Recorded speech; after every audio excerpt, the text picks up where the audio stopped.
नमस्कार, आप देख रहे हैं मौसम तक चैनल और ये है अगले 3 दिनों के मौसम पूर्वानुमान का बुलेटिन। दोस्तों आज 2 मार्च है। 2, 3 और 4 मार्च को पूरे भारत में कितना बदलेगा मौसम? आइए जानते हैं क्या ये आफ़त की बारिश या आफ़त का मौसम या कहें कि जहाँ पर बारिश नहीं हुई है, वहाँ जिस तरह के बादल घुमड़ रहे हैं, किसानों के मन में एक डर बना हुआ है, आशंका बनी हुई है कि कहीं ओले ना गिरें, कहीं तेज़ हवाओं के साथ बारिश ना हो और फसलों को नुकसान ना पहुँचे और कई जगहों पर ऐसा हुआ भी है। फिलहाल आज की जो स्थिति है उसकी बात करूँ उससे पहले मैं आपको बता दूँ कि मनाली में हिमाचल प्रदेश में 90 मिलीमीटर वर्षा रिकॉर्ड की गई पिछले 24 घंटों में। इसके अलावा बनिहाल, काज़ीगुंड, जम्मू, शिमला समेत चूरू समेत तमाम जगहों पर अलीगढ़, बदायूं और उत्तर प्रदेश में तमाम जगहों पर, राजस्थान में कई इलाकों में, दिल्ली में रात में भी बारिश हुई, सुबह से भी बारिश हो रही है।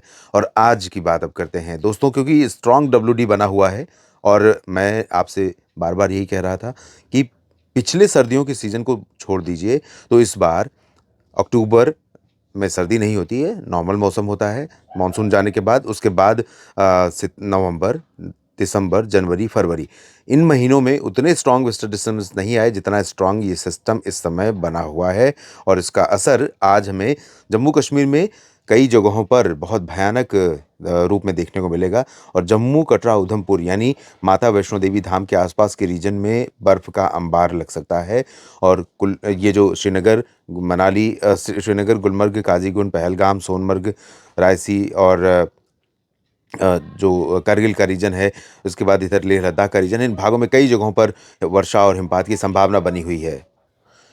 और हिमाचल प्रदेश में जैसा कि मनाली में हुई है पिछले 24 घंटों में मूसलाधार बारिश या बर्फबारी, वैसी ही संभावना आज भी बनी हुई है, आज दिन और रात में और उत्तराखंड में भी कोई रीजन नहीं छूटेगा जहाँ पर घने बादल ना हो और यहाँ पर ऊपरी इलाकों में कई जगहों पर बर्फ पड़ेगी, निचले इलाकों में देहरादून, ऋषिकेश, हरिद्वार और आसपास के इलाकों से लेकर मसूरी, नैनीताल, पंतनगर के बीच में वर्षा होने की संभावनाएं बनी हुई हैं और पंजाब में उत्तरी क्षेत्रों में जालंधर और अमृतसर, रूपनगर, नवांशहर, साथ ही साथ अम्बाला, यमुनानगर, कुरुक्षेत्र, हिमाचल प्रदेश में शिमला और नीचे के रीजन में और देहरादून से लेकर मसूरी के बीच में कई क्षेत्र ऐसे होंगे जहां पर ओले गिर सकते हैं। ये वाला जो रीजन दिख रहा है, इनमें ओलावृष्टि हो सकती है। जहां बर्फ नहीं पड़ेगी पर्वतीय राज्यों में, वहां पर ओलावृष्टि हो सकती है। पंजाब के निचले इलाकों में खासतौर पर फ़ाज़िलका, फ़रीदकोट से मुक्तसर साहिब और हरियाणा में करनाल और कैथल से लेकर रोहतक, सोनीपत, पानीपत, गुरुग्राम, फरीदाबाद, हरियाणा में इधर रेवाड़ी, महेंद्रगढ़ और चरखी दादरी, झज्जर और दिल्ली तथा उत्तर प्रदेश के रीजन में सभी जगहों पर और पूर्वी राजस्थान में कई स्थानों पर वर्षा होने की संभावनाएं बनी हुई हैं। उत्तर प्रदेश के रीजन में दोस्तों आप देख सकते हैं कि जो तराई वाला बेल्ट है, इन भागों में तो संभावना है ही है, साथ ही साथ यहाँ पर मध्य भागों में कई जगहों पर झांसी से अयोध्या, लखनऊ, कानपुर और आसपास के इलाकों में कई जगहों पर वर्षा होने के संकेत बने हुए हैं। प्रतापगढ़, प्रयागराज, जौनपुर, भदोही, सोनभद्र, मिर्ज़ापुर इन भागों में भी बारिश होगी। गोरखपुर, बलिया, देवरिया, मऊ और आजमगढ़ में भी बारिश की संभावना यहाँ पर बनी हुई है। हवाएं आर्द्रता वाली चलती रहेंगी, बादल रहेंगे और हल्की से मध्यम वर्षा के बीच में कहीं पर तेज़ हवा भी चल सकती है आजमगढ़, जौनपुर और प्रयागराज, वाराणसी और आसपास के इलाकों में और कहीं-कहीं पर ओलावृष्टि होने की आशंका भी रहेगी। बिहार के भागों में देखें तो बिहार में भी पश्चिमी हिस्सों में इंक्लूडिंग पटना और बक्सर, कैमूर, गया से लेकर सिवान, गोपालगंज और मधुबनी, शिवहर समेत कटिहार, पूर्णिया, खगड़िया, दरभंगा और आसपास के इलाकों में कई जगहों पर, जबकि झारखंड में कुछ स्थानों पर हल्की वर्षा होने के संकेत हैं। मध्य प्रदेश के भागों में भी कई जगहों पर बारिश की संभावनाएं बनी हुई है। बैतूल में बारिश हुई है और कई जगहों पर सीहोर में बारिश हुई है, साथ ही साथ सागर में बारिश रिकॉर्ड की गई है। अगले 24 घंटों के दौरान भी कई जगहों पर यहाँ पर बारिश की संभावनाएं बनी रहेंगी, लेकिन प्रभावित होंगे उत्तरी क्षेत्र जिसमें ग्वालियर, गुना, शिवपुरी, श्योपुर से लेकर आगे भिंड, मुरैना, दतिया और टीकमगढ़, खजुराहो, रीवा, छतरपुर, सीधी, सिंगरौली और आसपास के इलाके। जहाँ तक छत्तीसगढ़ की बात है, छत्तीसगढ़ या ओडिशा की, तो यहाँ पर बादल तो आ रहे हैं दोस्तों, लेकिन यहाँ पर ज़्यादा चांसेस बारिश के नहीं हैं। लेकिन फिर भी छत्तीसगढ़ के कुछ इलाकों में, पश्चिमी भागों में, मध्य से लेकर रायपुर से लेकर कोरिया, सरगुजा और अंबिकापुर, बिलासपुर और आसपास के इलाकों में थोड़ी बहुत वर्षा हो सकती है। ओडिशा में ड्राई वेदर रहेगा। महाराष्ट्र में नागपुर समेत ऊपर नासिक और पालघर इन भागों में और गुजरात में कई जगहों पर बारिश की उम्मीदें हैं। बारिश के साथ हवाएं भी चल सकती हैं। हालांकि बारिश बहुत तेज़ नहीं होगी गुजरात में, लेकिन कुछ बूंदें पड़ सकती हैं। गुजरात में वैसे इस बार विंटर रेन में बिल्कुल ड्राई वेदर रहा है। आधे से भी कम बारिश रिकॉर्ड की गई है जितनी होती है और 1.1 1.1 मिलीमीटर वर्षा रिकॉर्ड की जाती है। की तरफ अगर चलें तो ओडिशा के तटों पर आप देख सकते हैं यहाँ पर नमी वाली जो हवाएं चल रही हैं, एक यहाँ पर वैक्यूम है। हवा इधर से आ रही है, नमी उठा रही है और आगे इधर मूव कर रही है। तो ये कहीं न कहीं सपोर्ट कर रही है, जो सिस्टम बने हुए हैं, जो बादल अभी बन रहे हैं उत्तर-पश्चिमी दिशा से आने के चलते और अरब सागर से आने वाली नमी वाली हवाओं के चलते, तो इसको सपोर्ट मिल रहा है और सपोर्ट मिलने की वजह से जो ये बादल यहाँ पर बनेंगे, वो अगले कई दिनों तक बिहार, झारखंड, पश्चिम बंगाल, ओडिशा के ऊपर अपना असर दिखाएँगे। पूर्वी भारत में ख़ास तौर पर। निचले इलाकों में आंध्र प्रदेश, तेलंगाना, तमिलनाडु, केरल, कर्नाटक और लक्षद्वीप, पुदुचेरी यहाँ पर ड्राई वेदर, अंडमान और निकोबार द्वीप समूह में भी ड्राई वेदर, लेकिन भूमध्य रेखा के ऊपर भारत के दक्षिणी क्षेत्रों में हिंद महासागर के दक्षिणी भागों में कई जगहों पर काफ़ी सक्रियता इस समय मौसम में बनी हुई है। तो यहाँ पर आप देखें 3 मार्च को सिस्टम मूव करेगा पश्चिम से पूरब की तरफ। तो पूरब की तरफ जब मूव करेगा तो पंजाब के ऊपर और जम्मू कश्मीर के ऊपर, राजस्थान के ऊपर से मौसमी जो हलचल हैं वो थोड़ा कम हो जाएँगी, लेकिन आगे की तरफ ये हलचल बनी रहेंगी। हालाँकि इसके बावजूद जम्मू कश्मीर में कहीं-कहीं पर हल्की वर्षा या हिमपात होने की संभावना रहेगी। यहाँ पर आप देख सकते हैं और इसके अलावा गिलगित-बाल्टिस्तान, मुज़फ़्फ़राबाद, लद्दाख में भी थोड़ी बहुत चांसेस रहेंगे। हिमाचल, उत्तराखंड और पंजाब के उत्तर-पूर्वी रीजन, उत्तरी हरियाणा के तमाम इलाकों में इंक्लूडिंग दिल्ली और उत्तर प्रदेश के तमाम मध्य और पश्चिमी क्षेत्रों में कई जगहों पर हल्की बारिश होने की संभावनाएं रहेंगी। बारिश के साथ लाइटनिंग, थंडरस्टॉर्म की घटना भी हो सकती है, हवा भी चल सकती है तेज़।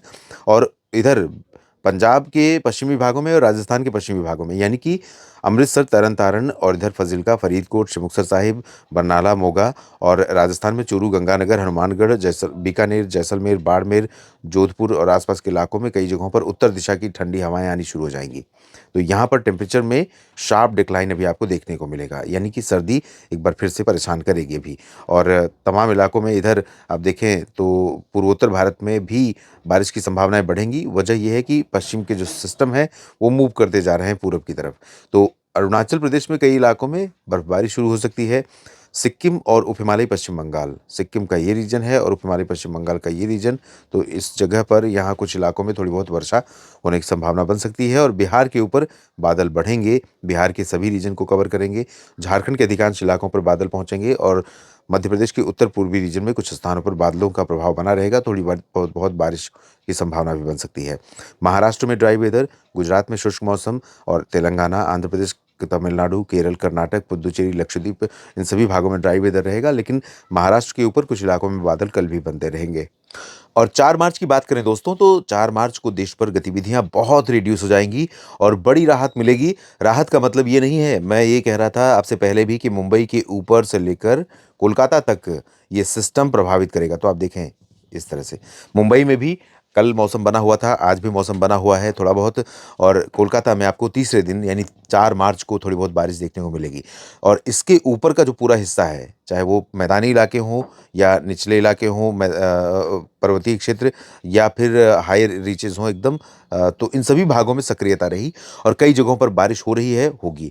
धीरे-धीरे मौसम साफ होने लगेगा, लेकिन इसके बावजूद जम्मू कश्मीर से लेकर उत्तराखंड के बीच में, हरियाणा के पूर्वी रीजन और दिल्ली, उत्तर प्रदेश में और उत्तर-पूर्वी मध्य प्रदेश तथा आसपास के इलाकों में कहीं-कहीं पर थोड़ी बहुत गतिविधि होने की संभावनाएँ बन सकती हैं। बिहार, झारखंड, पश्चिम बंगाल में छिटपुट बारिश हो सकती है। अरुणाचल में थोड़े से इंटेंस स्पेल की उम्मीद कर सकते हैं आप तीसरे दिन और यहाँ पर हो सकता है कि कहीं-कहीं पर मध्यम से तेज़ वर्षा या हिमपात देखने को मिले, लेकिन बहुत लिमिटेड प्लेसेस पर।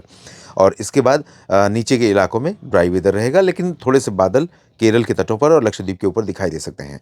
और एक बात जो मैंने कहा आपसे कि राहत की सांस लेंगे किसान भाई, तो जो ये मौसम बना हुआ था, भले ही मान लीजिए उदाहरण के तौर पर अगर मैं बात करूँ कि यहाँ पर अजमेर में बारिश नहीं हुई और यहाँ पर उत्तर प्रदेश में अयोध्या में बारिश नहीं हुई, बिहार में बारिश मान लीजिए पटना में नहीं हुई। लेकिन डर बना हुआ था पूरे रीजन में कि हवा चलेगी, बारिश होगी और उसके साथ ओले गिरेंगे तो फसलों को नुकसान पहुँच सकता है। तो ये सिस्टम हट जाएगा, उसके बाद लेकिन एक और डब्ल्यूडी उत्तर भारत की तरफ रुख कर रहा है जो आएगा यहाँ पर 5 मार्च को। उसका क्या असर होगा हम अगले वीडियो में बात करेंगे, आप ज़रूर देखिए। मध्य प्रदेश का साप्ताहिक मौसम पूर्वानुमान आज मैंने अपलोड किया है न्यूज़ मीडिया मंच पर, वहाँ देख सकते हैं। और साथ ही साथ चलते-चलते आपसे निवेदन करूँगा कि आप मौसम तक चैनल को सब्सक्राइब कीजिए और बेल आइकन पर क्लिक कर लीजिए। वीडियो पसंद आए तो लाइक और शेयर कीजिए। मौसम तक के इस प्रयास को सपोर्ट करना चाहते हैं किसान भाइयों, दोस्तों, तो आप मेंबर बन जाइए, जॉइन कर लीजिए और लगातार आप मेरे साथ खड़े रहिए। मैं आपके साथ खड़ा रहूँगा मौसम की जानकारी लेकर। ये वीडियो पूरा देखने के लिए आप सभी का दिल से धन्यवाद।